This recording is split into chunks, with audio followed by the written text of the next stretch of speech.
और हम तो बड़े शान से आज भी फ़ख्र करते हैं कि हमारे भाई है जावेद जाफ़री साहब, कज़न भाई। नावेद जाफ़री साहब हमारे भाई है। आहिस्ता बापू, आहिस्ता आहिस्ता। मैंने अभी तक हाथ भी नहीं लगाया और तुम पूरा हड़प कर रहे हो। अरे बकलोल, हमारा शुक्रिया अदा कर कि पहले हम मिले। हमरे कारण माए मिली, माए के कारण बहनिया मिली। बापू, तुम्हारा ध्यान पॉकेट पर था, इसलिए मैंने तुम्हारे हाथ की घड़ी मार ली। यार सिद्धू, ये साला आत्मसम्मान क्या होता है? येड़ा होता है तेरा। आत्मसम्मान यानी 400 रुपए का चूना। चल। आदाब, नमस्कार। मैं रिजवान खान आप सबका इस्तकबाल करता हूं। और दोस्तों, जैसा कि आप देख रहे हैं, आज भी हमारे साथ एक फ़िल्मी दुनिया की बहुत मशहूर शख्सियत मौजूद है, जिनको हमने काफ़ी वक्त से, या यूँ कहें मैंने तो बचपन से उनको फ़िल्मों में देखा है और उनके किरदार को देखकर काफ़ी पसंद किया है। इनका नाम है जावेद हैदर। जावेद हैदर साहब हमारे साथ मौजूद हैं इस वक्त। बहुत शुक्रिया जावेद साहब। अस्सलाम वालेकुम। खैरियत से हैं आप?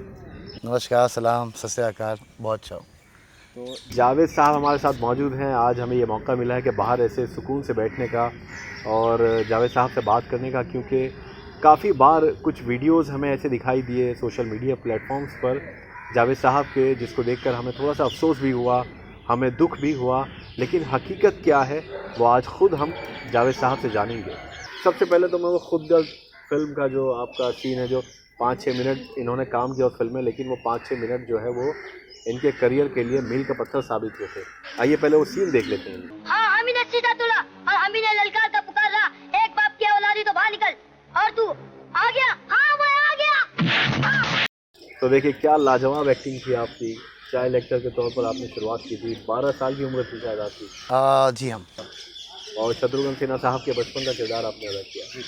तो बुनियादी सवाल तो यही है, क्योंकि जितना भी हमने देखा है, जितने भी एक्टर्स रहे हैं जिन्होंने बचपन से फिल्मों में काम करना शुरू किया, उनकी कहीं ना कहीं मजबूरी थी, घर के हालात ऐसे नहीं थे कि उनको पढ़ाई छोड़कर फिल्मों में आना पड़ा।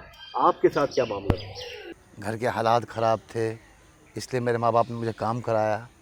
ऐसा कुछ नहीं। अच्छा। मुझे एक्टिंग का बहुत शौक़ था और मेरे पिताजी भी चाहते थे, मेरी माँ, मेरी बहन, बड़ी बहन जो है, वो चाहते थे मेरा भाई एक्टर बने, क्योंकि मैं हमेशा एक्टिंग किया करता था, स्कूल में भी और गलियों में भी। अच्छा। तो इत्तेफाकन मुझे एक फ़िल्म मिल गई। वो फ़िल्म का नाम था सुरमा भोपाली। जगदीप साहब जो हमारे हिंदी फिल्म इंडस्ट्री के टॉप के चालाडिस रहे हैं, हीरो रहे हैं, कॉमेडियन रहे हैं।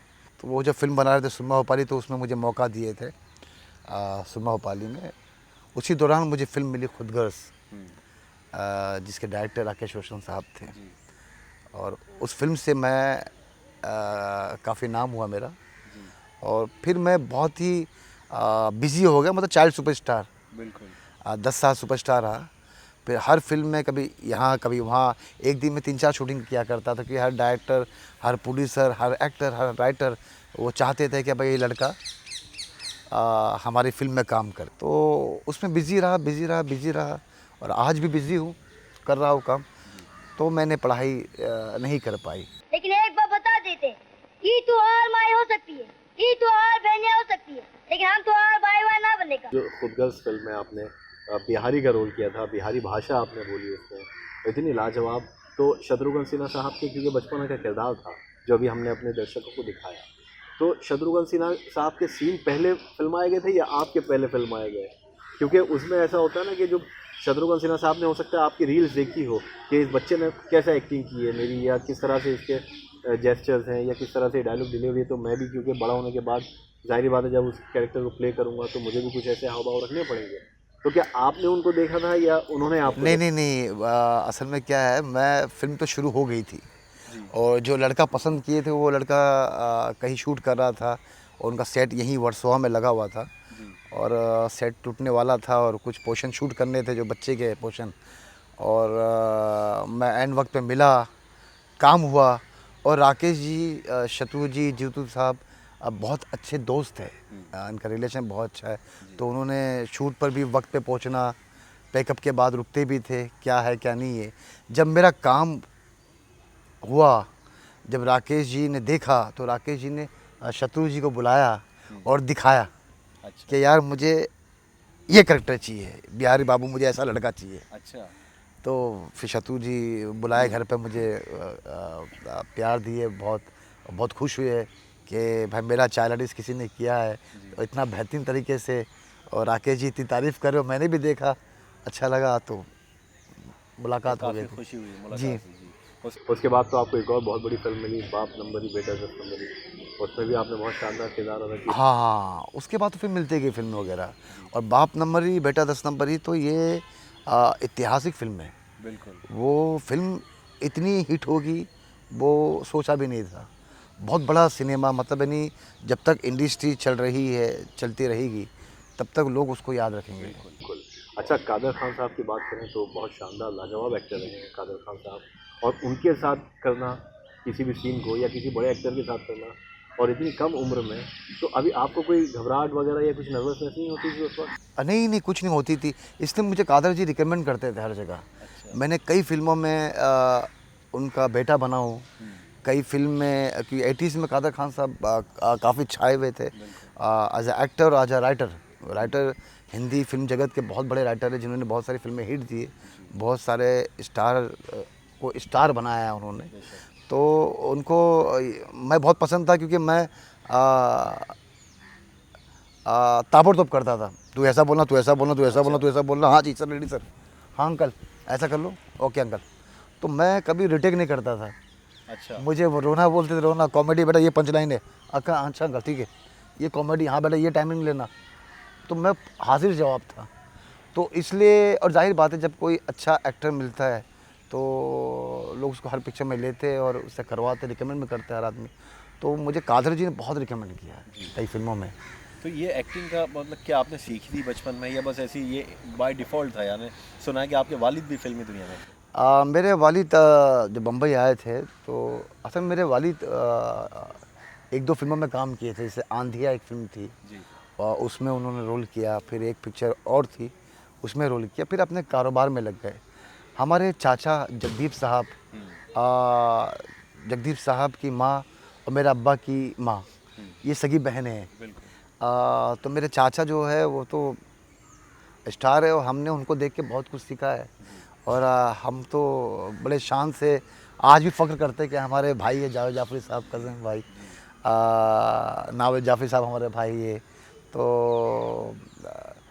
उस वक्त तो हम बहुत थे, हमारे चाचा है, और चाचा की फिल्में तो हम पहला शो देखते थे, और वीडियो पे देखते थे, सिनेमा में देखते थे चाचा की फिल्म वगैरह, और तो वो चाचा को देख देख के मैं पूरा सीख लिया। तो मुझे अपने चाचा ने ही मौका दिया सुरमा भोपाली में। जी उनकी होम प्रोडक्शन फिल्म। जी।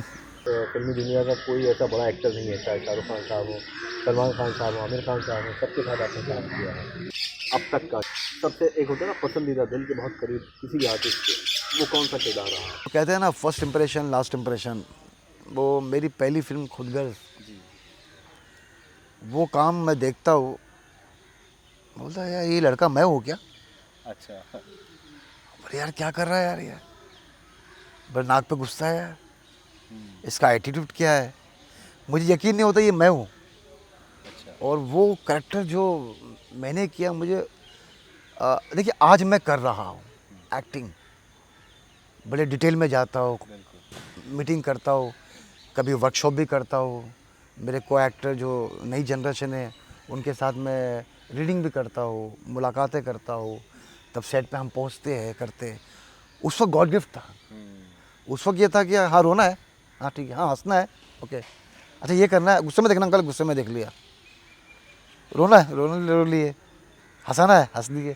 तो उस वक्त गॉड गिफ्ट था। लेकिन अल्लाह का करम तो अभी भी है, मतलब जो मैं आज भी मतलब मैं जो मेरी हाल में पिक्चर रिलीज हुई दबंग 3, वेलकम बैक, या चांदनी बार में मैंने ऐसा रोल प्ले किया जो आज तक हिंदी स्क्रीन पे किसी ने किया नहीं था।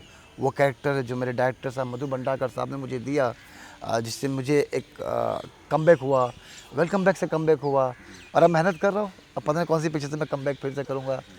अभी इनिंग मेरी शुरू हुई है नाउ। एक एक्टर जब मुख्तलिफ किरदार अदा करता है फिल्मों में, तो उसकी अपनी पर्सनल लाइफ भी, उसके अंदर भी बहुत तब्दीली आती है। आपकी ज़िंदगी में क्या ऐसी तब्दीली आई जब आपने किरदार मुख्तलिफ अदा करने शुरू किए कि आपको भी लगा कि हाँ, इस किरदार ने मेरी मेरी निजी ज़िंदगी में यानी पर्सनल लाइफ में बहुत मदद की है? देखिए, मैं जब शुरुआत में जब आया तो मैं एक छोटे से 10 बाय 12 के रूम में हमारा पूरा परिवार रहता था। मेरा अब्बा सऊदी अरब गए काम के लिए। मेरी माँ भी काम करती थी, घर खाते पर बर्तन धोना। मेरी बड़ी बहन जिसने हमको संभाला है, उनका नाम है इरशाद फ़ातिमा, हम प्यार से पम्मा बोलते, अम्मा पम्मा। तो हमने भी म्यूनसिपल स्कूल में पढ़ा करता था मैं, बांद्रा ईस्ट में। मेरे रहने वाला बहराम पाड़े का, वो बांद्रा ईस्ट में, वो भी मेरा घर है। तो हम आलू, मेरी बहन आलू उबाल के देती थी, उसके अंदर भून कर तो हम 4 आना वाटा हम बेचा करते थे। हम पान मान भी बेचा करते थे। छोटा सा मीठा पान मेरी बहन बना के देती थी, तो हम बाहर ओटे के बाहर, जो अपनी गली के बाहर बेचा करते थे।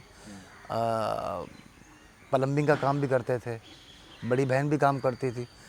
तो हमारा दुख भी था और उसी दुख में हम लोग मस्ती मजाक एंजॉय करते थे, हंसते रहते थे। तो वो तमाम क्वालिटी मुझ में ऐसी थी कि जब मुझे कोई दुख भरा सीन बताते तो मैं इतना अच्छा करता था कि वो वाकई में डायरेक्टर बोलता था, रो रहा है बच्चा यार। अच्छा। अब बेटा रो मत रो मत रो मत। नहीं अंकल, मैं तो एक्टिंग कर रहा हूँ। अरे बेटा, मेरे को ऐसा लगा तू रो रहा है। और जब मुझे हंसी का किरदार देते थे तो बोले, अरे तू ज़्यादा हंस रहा है, क्या हंस कर रहा, मस्ती कर रहा है। मतलब मैं उसमें खो जाता था। तो वो तमाम क्वालिटी मुझ में इसलिए थी क्योंकि गम भी था, जिस वजह से मैं 5वीं पढ़ा हूँ। मैंने ज़्यादा पढ़ाई नहीं किया, अभी 5वीं का एग्ज़ाम भी नहीं दिया मैंने। तो बचपन से दुख भी देखा, सब देखा, लेकिन वो दुख भी हंसते खेलते यानी उसको, कमज़ोरी को अपनी ताकत आप। हाँ, वही वो ताकत बन गई मेरी, वही कमज़ोरी। और परिवार में यही है कि मतलब हम लोग हंसते रहते, कितना भी दुख आए।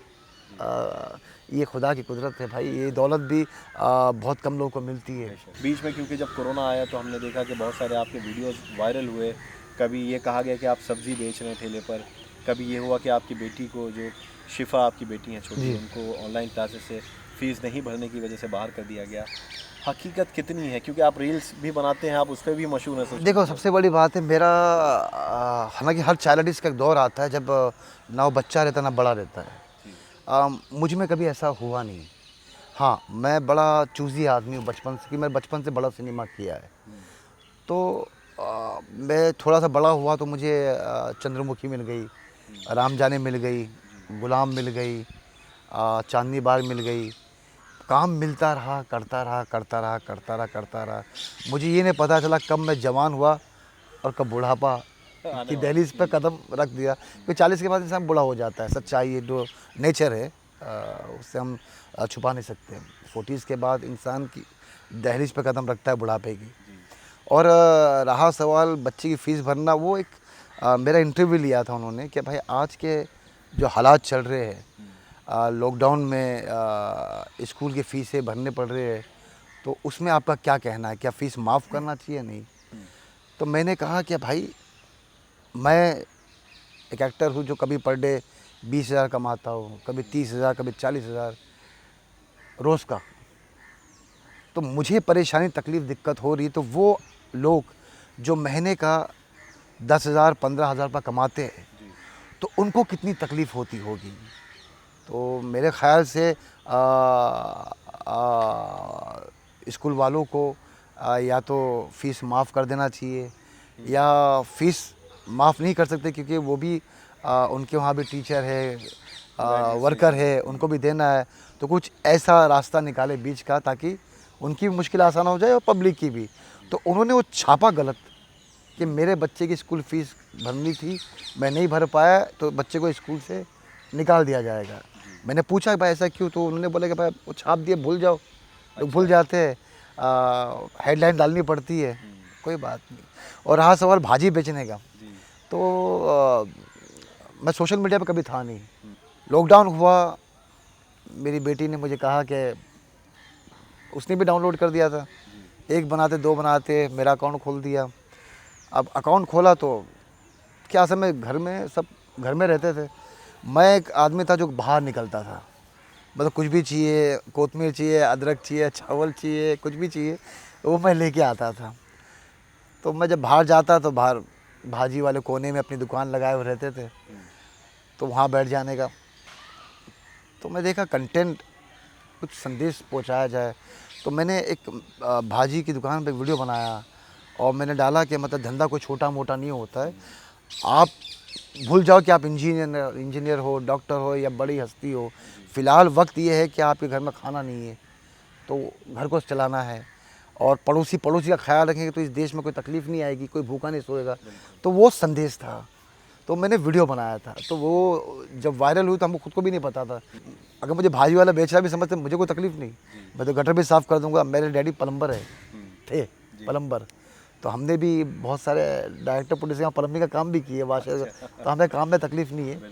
तो मेरा भी कोशिश था कि कुछ भी करो, घर चलाओ, हिम्मत मत हारो। आज के दौर में सोशल मीडिया पे माशाल्लाह इतने फॉलोअर्स हैं आपके। मेरे अभी इंस्टाग्राम, अच्छा मैं लेट आया, इंस्टाग्राम पर भी लेट आया। 1,08,000 मेरे फॉलोअर हुए हैं, और लेकिन मेरे लोग देखते बहुत हैं।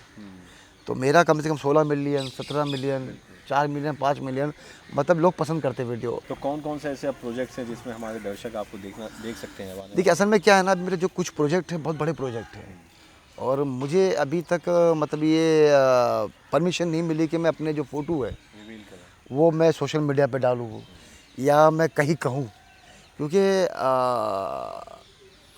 उनका कहना ये है कि अगर पिक्चर हो सकता है कभी हम अगले साल रिलीज़ कर रहे, आपने अभी से सोशल मीडिया पे डाल दिया तो बैड पब्लिसिटी हो जाएगी।